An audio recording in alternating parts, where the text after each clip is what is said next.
Gini deh, kadang sejarah itu terasa kayak playlist yang lagunya campur aduk. Ada yang heroik, ada yang gelap, ada yang bikin mikir, lo kok jadi gini? Nah, Stalin itu masuk kategori playlist paling absurd yang manusia pernah buat. Bayangin aja, satu orang bisa jadi simbol penyelamat negaranya dan sekaligus biang kerok salah satu tragedi terbesar abad 20. Kontradiksi level dewa. Dan yang bikin kita penasaran adalah satu hal simpel tapi berat. Apa sih yang sebenarnya terjadi di kepala Stalin? Ini bukan sekadar cerita politik, tapi cerita tentang cara pikir seorang manusia yang entah kenapa merasa dunia selalu ingin mengkhianatinya. Agak mirip teman yang chat dibalas lama, terus langsung overthinking. Bedanya, kalau Stalin overthinking, jutaan orang bisa hilang. Jadi, kita bakal nyelam bukan cuma ke catatan sejarah, tapi ke lorong-lorong psikologi, ideologi, ambisi pribadi, dan paranoia politik. Santai aja, kita bahas dengan napas anak muda, tapi tetap menjaga karisma intelektual. Biar relate, tapi tetap berbobot. Kayak mahasiswa filsafat yang nongkrong sambil bahas teori kekuasaan. Lu pernah ketemu orang yang kalau dilihat dari satu sisi kelihatan keren banget, tapi dari sisi lain bikin lu mikir, buset, ini orang kok bisa sekompleks itu? Nah, Stalin adalah versi historis dari fenomena itu. Bedanya, skalanya bukan circle pertemanan kampus, tapi satu negara raksasa. Di satu tangan, Stalin sering diglorifikasi sebagai pemimpin yang menyelamatkan Uni Soviet. Di masa ketika negara itu masih goyah dan rawan disintegrasi, ia tampil sebagai figur yang benar-benar tegas, disiplin, dan nggak pakai banyak basa-basi. Industri digenjot, pembangunan dikebut, teknologi dipacu, dan Uni Soviet berubah dari negeri semi-feodal menjadi kekuatan industri besar. Ini juga yang nantinya bikin mereka sanggup menghadapi Hitler dalam Perang Dunia Kedua. Jadi, kalau cuma lihat highlightnya, Stalin tuh kayak coach yang keras tapi berhasil bawa timnya juara. Tapi, tahan dulu tepuk tangannya, karena di tangan satunya lagi ada tragedi paling kelam di awal pemerintahannya. Holodomor, kelaparan massal di Ukraina yang menelan jutaan nyawa. Dan parahnya, itu bukan bencana alam. Itu adalah produk kebijakan negara yang keras kepala dan obsesif. Kolektivisasi pertanian yang dipaksakan, pengambil alihan hasil panen, penangkapan para petani yang dianggap anti-revolusi, semua itu membentuk badai sempurna yang merenggut kehidupan orang-orang yang bahkan nggak pernah tahu permainan politik di Moskow. Inilah yang bikin citra Stalin jadi paradoks tingkat tinggi. Lu mau bilang dia pahlawan? Ya, ada argumennya. Lu mau bilang dia monster? Wah, itu juga ada datanya, lengkap dengan bukti historisnya. Stalin tuh kayak tokoh yang kalau di-review di internet bakal dapat rating 5 bintang, dan 1 bintang sekaligus tidak ada di tengah. Tidak ada lumayan. Dia ekstrim di dua ujung. Yang bikin menarik adalah bagaimana dua sisi ini bisa hidup dalam satu kepala manusia. Kok bisa seorang pemimpin yang begitu obses dengan pembangunan negara, inovasi, dan stabilitas justru mengambil jalan yang menghancurkan nyawa rakyatnya sendiri? Jawabannya ada pada cara pikir Stalin yang melihat dunia sebagai arena pertarungan. Kalau nggak menguasai, ya dikuasai. Kalau nggak keras, ya kalah. Dalam logika dia, pengorbanan, bahkan yang skalanya jutaan orang, adalah harga yang pantas demi tujuan besar. Cara pikir ini ngeri, tapi konsisten dengan style kepemimpinan yang dingin, kalkulatif, dan obsesif. Jadi, di bab ini kita belajar bahwa Stalin bukan sekadar tokoh dengan dua reputasi. Dia adalah figur yang dari dalam dirinya sendiri sudah terbagi menjadi dua ekstrim. Seorang pemimpin yang ingin membangun negara raksasa, tapi juga seorang penguasa yang merasa setiap manusia adalah potensi ancaman. Dari kontradiksi inilah sejarah Uni Soviet dibentuk. Kemajuan yang dipacu oleh ketakutan dan kekuatan yang dibangun di atas kuburan massal. Itu sebabnya, memahami Stalin berarti menerima kenyataan bahwa sejarah tidak selalu hitam putih. Kadang, ia adalah mosaik retak yang terbentuk dari ambisi, ketakutan, dan kalkulasi dingin seorang manusia yang seluruh pikirannya berputar di satu hal. Kekuatan, apapun harganya. Kalau Nana ngomongin Stalin dan ideologi, pertanyaannya kayak gini. Ini orang beneran percaya Marx atau cuma numpang lewat terus narik manfaat sebanyak-banyaknya? Karena jujur aja, kalau kita lihat sepak terjangnya, kadang Stalin itu kelihatan kayak mahasiswa yang ngaku suka filsafat, tapi baca bukunya cuma bab pertama. Sisanya improvisasi total. Secara resmi, Stalin selalu tampil sebagai pewaris sah ajaran Marxisme-Leninisme. Dia ngomong masif tentang perjuangan kelas, dialektika sejarah, revolusi proletar. Pokoknya istilah-istilah yang kalau lu dengar tanpa konteks, bakal kedengeran super intelektual. Dan di atas kertas, ia memang membungkus segala kebijakannya dengan retorika ideologi. Kolektivisasi demi kesetaraan, industrialisasi demi masa depan proletariat, pembersihan partai demi menjaga kemurnian revolusi. Tapi ketika kita bongkar lebih dalam, pola pikirnya justru menunjukkan bahwa Stalin lebih sering menggunakan ideologi sebagai alat politik ketimbang kompas moral. Simpelnya begini, kalau Marxisme adalah software, Stalin bukan sekadar pengguna, dia modder yang ngerombak sistem sesuka hati, sampai developer aslinya pun mungkin bakal bilang, "Bro, itu bukan program gua lagi." Banyak kebijakan Stalin secara teknis bertentangan dengan semangat Marx. Misalnya, Marx menolak sentralisasi kekuasaan ekstrim, tapi Stalin malah membangunnya dengan brutal. Marx bicara tentang pembebasan manusia dari penindasan. Stalin malah menciptakan birokrasi represif yang bikin rakyat hidup dalam ketakutan konstan. Bahkan konsep diktatur proletariat yang menurut Marx seharusnya transisi sementara, di tangan Stalin berubah jadi negara permanen yang penuh teror dan kultus individu. Saking kuatnya aroma manipulasi ideologi, Lenin, mentor Stalin sendiri, sebelum wafat, bahkan sempat wanti-wanti agar Stalin tidak jadi pemimpin ironis, ya. Itu kayak dosen pembimbing yang dari awal udah bilang, jangan kasih dia proyek final, tapi semua orang keburu terlanjur keluar kelas. Jadi, apakah Stalin Marxis sejati? Jawabannya rumit, tapi bisa kita simpulkan begini, Stalin percaya pada ideologi sejauh ideologi itu bisa dipakai untuk memperkuat kekuasaan. Kalau Marxisme membantu dia memusatkan kontrol, dia akan menjunjungnya setinggi langit. Tapi kalau prinsip ideologis itu menghalangi ambisinya, ya tinggal dibengkokkan gampang. Stalin itu bukan penyembah ideologi, dia lebih kayak mekanik politik yang melihat teori sebagai toolkit. Yang penting bisa dipakai, kalau rusak ya tambal, kalau nggak cocok ya dipaksa cocok. Dan yang bikin dia makin berbahaya adalah kemampuannya membungkus kebijakan kejam demi kekuasaan sebagai seolah-olah keharusan historis. Dalam pikirannya, keganasan bukan sekadar tindakan brutal, itu adalah prosedur revolusioner. Jadi, bab ini membuka mata kita bahwa Stalin bukan sekadar pemimpin dengan ideologi. Dia adalah arsitek kekuasaan yang melihat ideologi sebagai bahan bangunan, bukan sebagai fondasi moral. Ia memilih, memilah, dan merangkai Marxisme versi dirinya. Versi yang lebih efisien untuk kontrol, lebih fleksibel untuk teror, dan tentu saja jauh lebih menguntungkan bagi posisi politiknya. Simpelnya, kalau Marx adalah pemikir, Stalin adalah praktisi, yang kadang kelewat kreatif sampai-sampai ide aslinya kehilangan bentuk. Kalau biasanya orang normal mikir kekerasan itu tindakan terakhir, opsi paling mentok ketika semua jalan damai buntu, Stalin justru punya cara pandang yang kebalikannya. Buat dia, kekerasan itu bukan aksi emosional, bukan ledakan amarah, bukan kesel doang. Kekerasan adalah kalkulasi rasional, semacam formula politik yang baginya selalu masuk akal.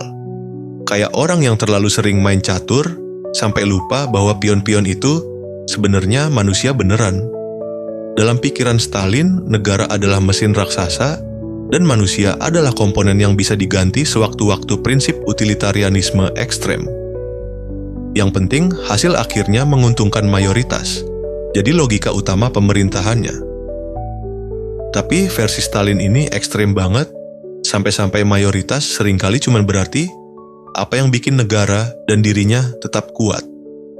Jadi kalau ada kelompok yang dianggap menghambat pembangunan, ya hapus. Kalau ada orang yang dianggap berpotensi menentang, ya diamankan dulu. Kalau ada wilayah yang dinilai nggak nurut skema pusat, ya tekan sampai tunduk. Semua ini bukan karena Stalin benci individu-individu tersebut secara personal. Dalam banyak kasus, dia bahkan nggak kenal mereka. Yang dia pahami hanyalah efisiensi politik. kekerasan baginya seperti shortcut, lebih cepat, lebih efektif, lebih pasti. Ini yang bikin gaya kepemimpinan Stalin beda dari diktator emosional yang meledak-ledak. Terornya bukan kaos.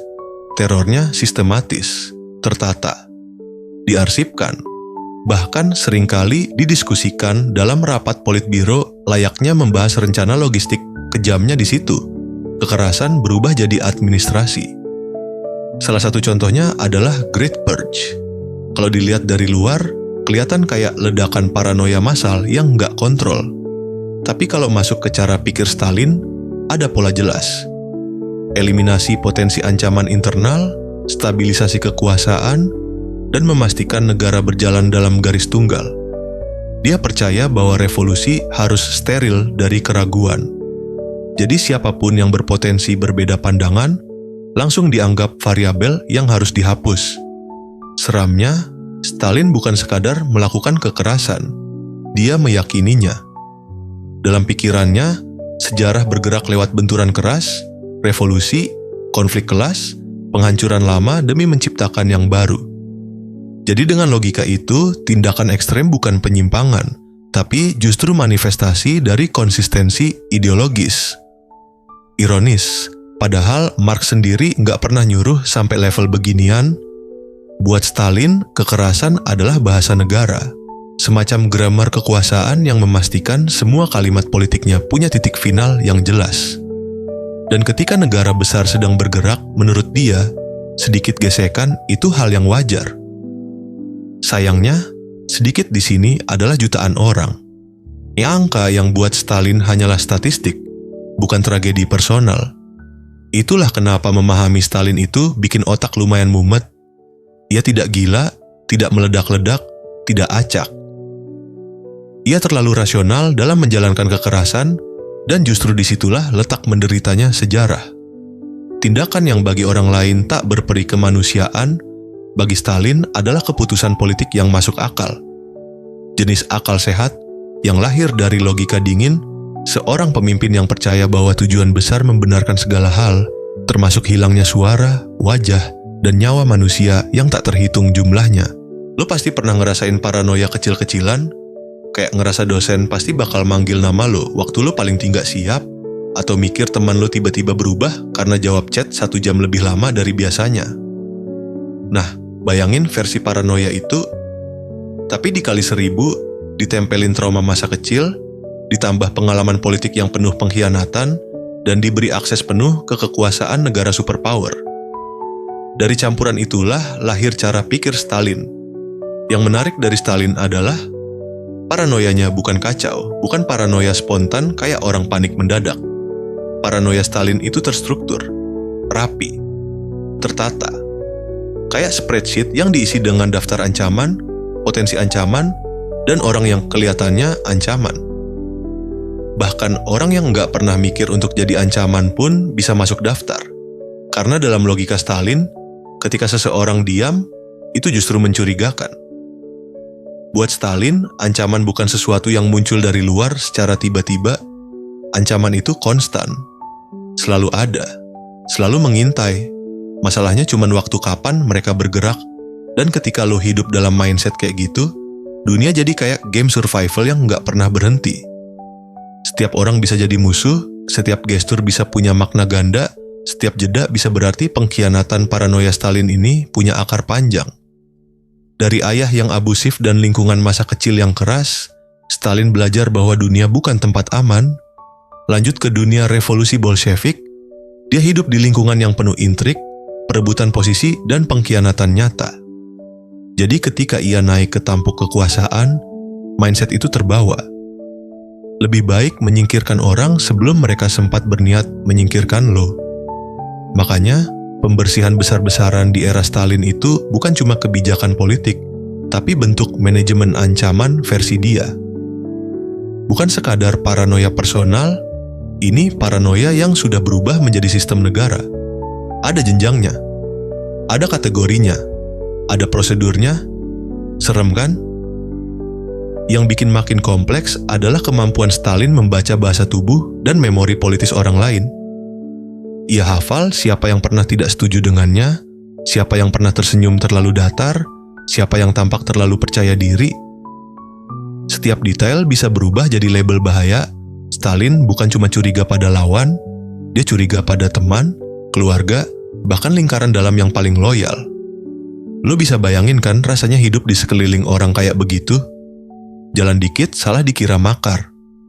Paranoia Stalin bukan soal ketakutan emosional, tapi persepsi dunia yang sudah terformat bahwa ancaman adalah default setting realitas. Sebuah pola pikir yang membuatnya merasa semua keputusan ekstrem itu bukan hanya perlu, tapi sempurna logis. Kalau kita rangkum, Stalin tidak menunggu adanya bukti ancaman. Bagi dia, ketiadaan bukti justru tanda bahwa ancaman sedang sembunyi. Dan ketika ancaman terasa permanen, kekerasan jadi alat preventif. Jadi, di balik semua tindakan brutalnya, ada satu pola psikologis yang konsisten. Stalin hidup dalam dunia yang ia percaya selalu ingin menghabisinya.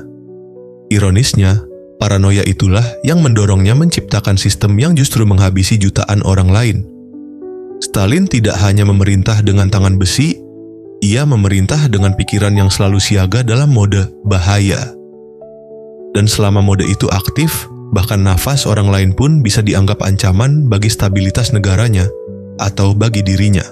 Kalau kita ngomongin Stalin sebagai figur politik, yang muncul biasanya adalah citra dingin, tak berperasaan, dan berlapis baja.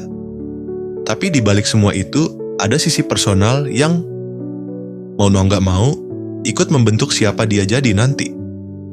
Dan lucunya, kalau lo lihat masa kecilnya, Stalin itu bukan lahir sebagai bos besar. Dia lahir dari kondisi yang jauh dari glamour, bahkan jauh dari stabil. Stalin kecil tumbuh di Gori, Georgia, sebuah kota kecil yang keras, literally keras. Ayahnya pemabuk dan abusif, ibunya bekerja mati-matian untuk nyambung hidup. Dan lo tahu kan, lingkungan masa kecil itu kayak template default yang nanti dipakai otak buat memahami dunia. Nah, template Stalin adalah dunia itu kejam, gak aman, dan kalau lo gak keras dari awal, lo bakal diinjak-injak. Itu sebabnya banyak psikolog sejarah bilang, Stalin tumbuh bukan dengan rasa percaya, tapi dengan rasa waspada kronis. Dari kecil, dia belajar satu pelajaran pahit. Yang kuat bertahan, yang lemah hancur. Simple, tapi efeknya ke seluruh spektrum psikologinya. Dari cara dia memandang teman, musuh, sampai negara. Selain lingkungan keluarga, masa remajanya juga nggak kalah berat.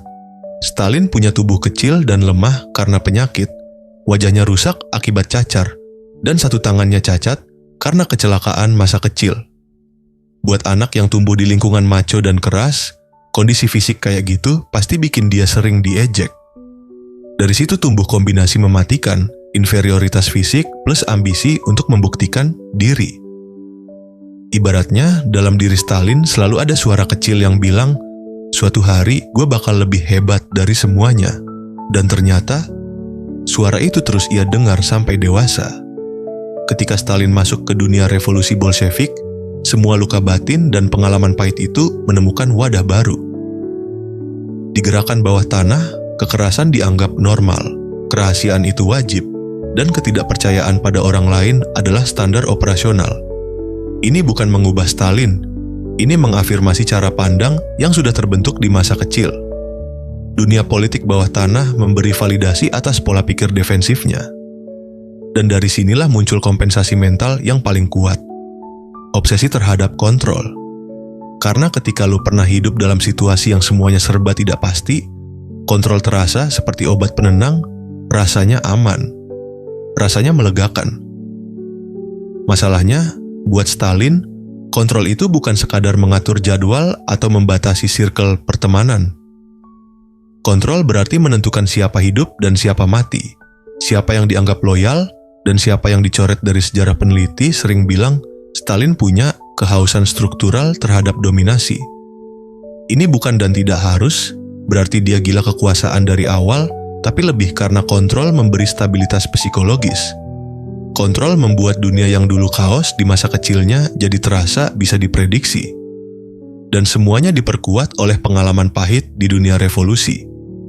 Pengkhianatan politik, perebutan kekuasaan yang brutal, sampai eksekusi internal yang ia tonton sendiri. Semua ini menegaskan keyakinannya bahwa rasa aman itu harus direbut, bukan ditunggu. Jadi, kalau hari ini kita melihat Stalin sebagai pemimpin yang obsesif, kejam, dan penuh paranoia, itu bukan muncul tiba-tiba. Ada jejak panjang. Ayah abusif, dunia tidak aman. Lingkungan keras yang lembek dikalahkan.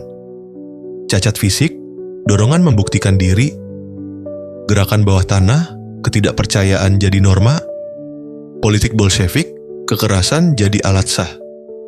Dengan kata lain, Stalin adalah produk dari luka-luka yang tidak pernah disembuhkan, ambisi yang tidak pernah dipuaskan, dan kompensasi mental yang berubah menjadi sistem negara. Jadi, memahami Stalin di level personal bukan buat membenarkan perbuatannya, tapi untuk melihat bahwa monster politik kadang lahir bukan dari ideologi, tapi dari luka pribadi yang tumbuh tanpa arah, sampai akhirnya meledak dalam bentuk kekuasaan absolut. Lo tahu nggak? Ada fase dalam hidup seorang penguasa ketika dia bukan cuma ngatur negara, tapi juga ngatur versi dirinya yang boleh dilihat orang. Nah, Stalin itu udah kayak editor-in-chief dari majalah Stalin Monthly. Semua halaman harus memuji, semua foto harus heroik, semua kisah harus berakhir dengan dia sebagai pahlawan Soviet yang bersinar bak lampu ring light. Bedanya, ini bukan personal branding ala influencer, ini personal branding yang dikawal oleh pasukan rahasia dan sensor negara. Kalau salah angle dikit, hilang besok pagi. Stalin paham satu hal. Kekuasaan bukan cuma soal apa yang lo lakukan, tapi apa yang orang percaya lo lakukan. Dan dari situlah dia bermain pertama-tama, seni dijadikan alat propaganda absolut. Lukisan monumental menggambarkan Stalin sebagai sosok bijaksana yang selalu hadir di momen-momen penting revolusi. Padahal, seringkali dia bahkan nggak ada di situ. Dalam beberapa karya, Stalin digambarkan kayak bapak bangsa yang penuh kehangatan. Dengan cahaya lembut menyinari wajahnya, seolah dia punya kontrak eksklusif dengan Tuhan buat supply lighting estetik artis yang nggak mau menyesuaikan realitas dengan gambaran ideal ini, ya, siap-siap menghilang dari peta peradaban Soviet. Lalu ada media yang bertransformasi menjadi mesin reproduksi mitos, surat kabar, pamflet, film, radio, semuanya disetel dalam mode Stalin adalah jawaban dari segala pertanyaan kecuali matematika. Setiap kesuksesan ekonomi atau militer selalu dikaitin langsung ke kebijakannya. Bahkan kalau panen bagus, narasinya berkat kebijaksanaan Kamerat Stalin. Kalau panen buruk, elemen kontra-revolusioner. Intinya, win, Stalin, lose, musuh imajiner. Hal yang paling jenius sekaligus mengerikan adalah bagaimana Stalin mengontrol narasi sejarah. Editing buku teks jadi hobi nasional. Tokoh-tokoh yang dulu sekutunya, tapi kemudian berbeda pendapat, dihapus dari foto, dikeluarin dari sejarah, bahkan kadang disulap menjadi pengkhianat sejak awal. Stalin itu kayak admin grup WhatsApp yang punya power untuk ngehapus semua chat masa lalu kalau ada yang ribut sama dia. Bahkan biografi dirinya dibuat berlapis-lapis. Stalin sebagai pekerja keras, sebagai intelektual, sebagai organisator revolusi, sebagai sosok ayah bangsa, sebagai penjaga moral negara, sebagai ahli strategi militer, dan sebagainya. Semua peran itu dikurasi, dibungkus rapi, dan dijual sebagai ultimate character package. Dan puncaknya, pemujaan individu, cult of personality Stalin bukan cuma pemimpin. Dia jadi entitas moral politik yang tak boleh salah, tak boleh dikritik, bahkan tak boleh dibayangkan punya kelemahan. Ini bukan sekadar branding, ini penciptaan mitologi politik. Stalin menjelma simbol, ikon, dan di mata sebagian rakyat, nyaris semi-ilahi. Intinya, Stalin memahami kekuatan narasi lebih dari siapapun.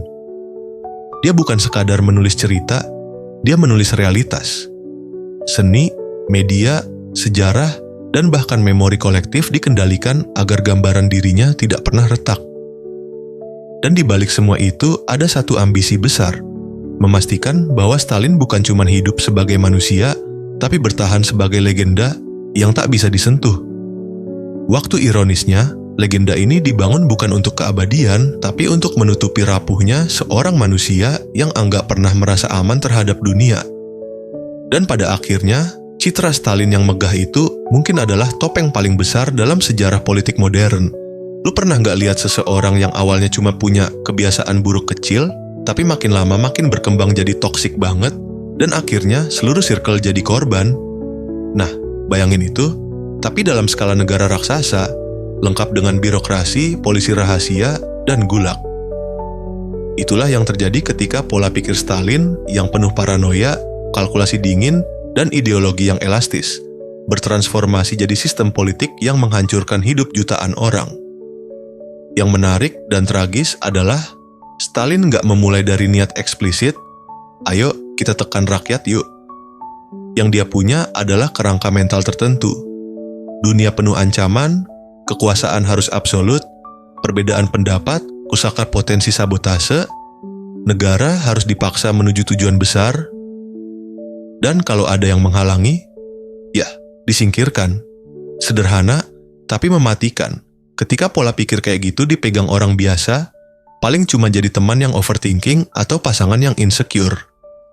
Tapi ketika pola pikir itu dimiliki pemimpin negara totaliter dengan akses ke jutaan aparat, itu berubah jadi arsitektur penindasan yang rapi dan berlapis-lapis.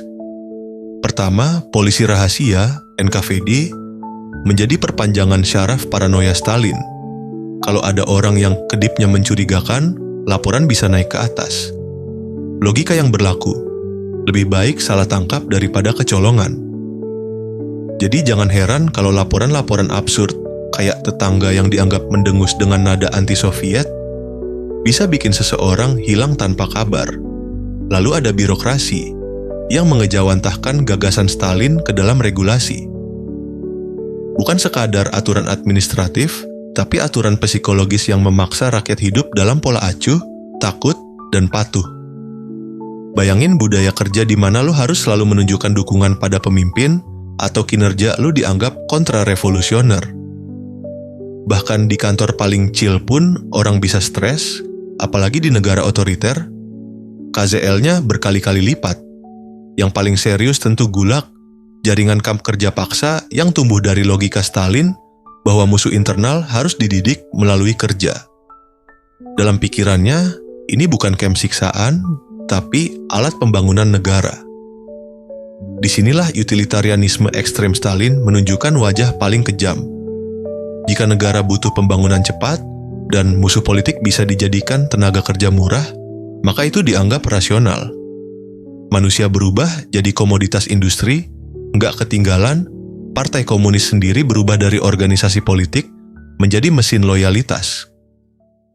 Semua jenjang karier ditentukan oleh kesetiaan, bukan kompetensi. Ini menciptakan kultur di mana berpikir kritis setara dengan bunuh diri sosial. Jadi, seluruh struktur negara otomatis terbentuk untuk memuji, mengiyakan, dan memperbesar keputusan Stalin, bahkan keputusan yang absurd. Dan yang paling gelap, rakyat sendiri tanpa sadar menjadi bagian dari sistem penindasan. Ada insentif untuk mengadu, menuduh, atau menjilat karena keselamatan pribadi bergantung pada seberapa baik seseorang menunjukkan kepatuhan. Ini menciptakan realitas sosial yang retak. Tidak ada yang percaya satu sama lain, semua saling curiga, semua takut salah langkah. Dari sini terlihat jelas bahwa penindasan era Stalin bukan hanya keputusan dari seorang individu yang brutal, tapi hasil dari cara pikir yang diinstitusionalisasi. Ide-ide paranoid, logika kekerasan, dan obsesi kontrol yang awalnya cuma ada di kepala Stalin, kemudian merembes ke hukum, media, birokrasi, pendidikan, ekonomi, bahkan relasi antar manusia. Pada akhirnya, rezim Stalin bukan sekadar sistem politik. Itu adalah cetak biru psikologis dari seorang pemimpin yang ketakutan dan ambisius, dilipat gandakan oleh mesin negara raksasa. Ketika cara pikir seorang manusia jadi struktur negara, jutaan orang bisa kehilangan ruang hidup, identitas, bahkan nyawanya. Dan ironisnya, semuanya dimulai dari pikiran seorang pria yang selalu merasa dunia sedang mengincarnya. Kadang lo ketemu orang yang kepribadiannya tuh kayak paket combo yang nggak masuk akal. Sedikit idealis, sedikit trauma masa kecil, sedikit insecure, sedikit overthinking, dan sedikit gue paling bener di dunia ini. Stalin, dia adalah versi ekstrim dan historis dari paket itu. Bukan yang bikin drama di grup WhatsApp, tapi yang mengubah jalannya abad ke-20. Kalau kita tarik benang merah dari bab-bab sebelumnya, hal pertama yang jelas adalah Stalin bukan tipe tokoh yang bisa lu pahami dari satu sudut pandang aja. Dia bukan cuma diktator, bukan cuma ideolog, bukan cuma orang yang traumatis, bukan cuma teknokrat dingin. Dia adalah kombinasi semua itu, dan perpaduannya menghasilkan sesuatu yang jauh lebih berbahaya. Dari sisi ideologi, Stalin adalah Marxis yang fleksibel. Kadang idealis, kadang oportunis, kadang pakai teori untuk kepentingan pribadi. Marxisme baginya bukan sekadar panduan berpikir, tapi instrumen kontrol dan legitimasi kekuasaan.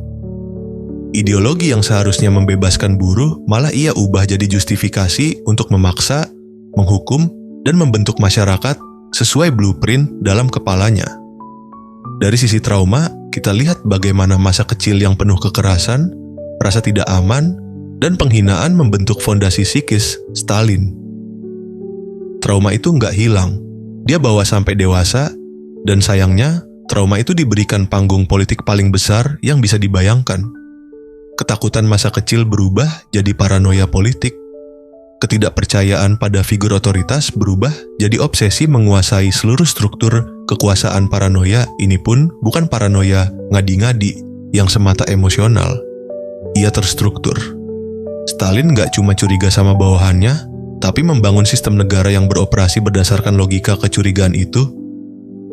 Seolah-olah benaknya selalu bilang, kalau aku bisa dikhianati ayahku sendiri, apalagi Politbiro, ini bukan sekadar dramatisasi, tapi cara kerja pikirannya yang memandang dunia sebagai medan pengkhianatan potensial. Lalu ada sisi rasionalitas dingin, bagian yang sebenarnya mungkin paling menakutkan. Stalin bukan pemimpin emosional yang meledak-ledak. Justru dia sangat tenang, sangat kalkulatif, dan menganggap kekerasan sebagai solusi yang masuk akal, efisien, dan, ironisnya, ilmiah. Dalam pikirannya, negara adalah mesin, dan manusia adalah suku cadang. Kalau ada yang nggak berfungsi, tinggal diganti sesederhana itu. Ketika keempat elemen ini, ideologi, trauma, paranoia, dan rasionalitas dingin, bercampur, hasilnya adalah figur yang bisa merencanakan industrialisasi besar-besaran sekaligus pembersihan politik tanpa ragu. Figur yang bisa membangun citra sebagai bapak bangsa, sekaligus menghilangkan jutaan rakyatnya ke gulag. Figur yang bisa membasmi musuh eksternal, tapi juga menghabisi orang-orang terdekatnya sendiri. Yang paling menarik atau paling menyeramkan adalah betapa konsistennya perpaduan ini membentuk Stalin. Bukan ada momen di mana dia tiba-tiba berubah jahat. Tidak, semua bagian dari dirinya sudah ada sejak awal, tinggal menunggu panggung yang cukup besar untuk menunjukkan seluruh kompleksitasnya. Uni Soviet memberi panggung itu dan sejarah pun mencatat akibatnya. Pada akhirnya, memahami Stalin bukanlah soal mencari apakah dia jahat atau baik. Itu terlalu sederhana. Memahami Stalin adalah menyadari bahwa sejarah bisa dibentuk oleh kombinasi psikologi personal dan struktur politik yang saling memperkuat. Bahwa seorang manusia yang tersiksa, curiga, dan obsesif bisa, dengan kekuasaan yang nyaris absolut, mengubah trauma personal menjadi tragedi nasional. Dan mungkin itu pelajaran paling penting. Ketika karakter seorang pemimpin tidak dikendalikan, tidak diawasi, dan tidak dibatasi, ia bisa meluas menjadi karakter sebuah negara. Dan kalau karakter itu sekelam Stalin, ya, lo bisa bayangkan sendiri betapa gelapnya hasil akhirnya. Jadi seluruh pembahasan kita tadi intinya nyari tahu, apa sih yang terjadi di dalam kepala Stalin? Dan jawabannya ternyata bukan satu hal, tapi campuran ideologi yang lentur, trauma masa kecil yang kebawa sampai kursi kekuasaan, paranoia yang diformalkan jadi kebijakan negara, dan rasionalitas dingin yang mengubah kekerasan jadi logika politik. Stalin bukan sekadar tokoh sejarah, dia blueprint bagaimana psikologi individu bisa menjelma jadi struktur penindasan nasional. Kalau lo suka pembahasan humaniora yang dikupas santai tapi tetap intelektual kayak gini, pastikan lu follow channel ini. Kita bakal terus ngebahas tokoh, ide dan sejarah dengan gaya yang relatable, nggak kaku, dan penuh insight. Kesimpulannya, Stalin itu bukti bahwa gabungan trauma, ideologi, dan kekuasaan absolut bisa menghasilkan tragedi kolosal. Dan seperti kata pepatah gelap versi upgrade, tidak semua monster lahir, kadang mereka cuma diberi negara.